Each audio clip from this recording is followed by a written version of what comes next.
this is the equation that you develop. Okay, so from this Yes. equation, first thing is that you can take 2 as common. Okay, so Yeah, if you then you take 2 as will common, have so it would be what? 2i1 and plus 2i2. 2i1 plus both equations. So 2 into, I can write it 5 minus i1 plus i2 equals to 0, Yeah. right?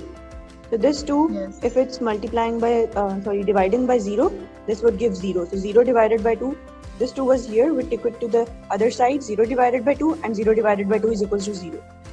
So it would Yes. become 0, okay? Okay. So if we take this whole factor i1 plus i2 to the other side, it would become i1 plus i2 is equals to 5, okay? Yes. Okay. Okay, so this one is a simplified form of equation, KVL equation 1.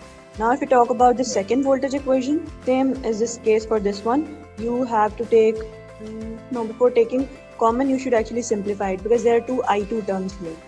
Okay, so Yes. 6 minus 2 I1 Yes. minus 2 I2 is equals to, okay, so 6 minus 2 I1 minus And then 3 minus. I2 Yes. equals to 0, right? So it's like this. Yes. Up, Yeah, I you got can do this. like this also. Okay, so you can, first thing is that you can do that you can like make the coefficients of both the equations equal. In the example I said now that one thing is that you can like equate the coefficients. Okay, Yes. the other method is like that you can, from the one equation, you can find out the value of one variable in terms of the other, and you can put it into the second equation. Okay. Okay, there are two methods of simplification. You can go with either of that. So in this Okay. one, you are directly getting the value of I1 plus I2 is equals to 5, right? From the first Okay. equation, Yes. right? So from the second equation, you should actually do that. You can, you should write the equation in form of I1 plus I2, so that you can Okay. directly put the value of I1 plus I2 is equals to 5. Okay. Okay, it would be more simpler.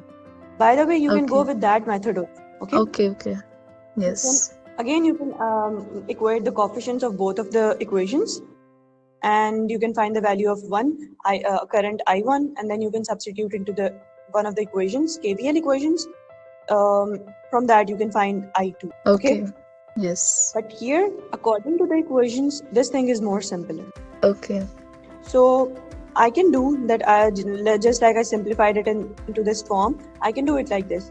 But if I directly put the value of I1 plus I2 is equals to 5 in this equation, I think it would be more simpler. Okay. Right? Yes. Okay. So you can directly put these values here. Okay.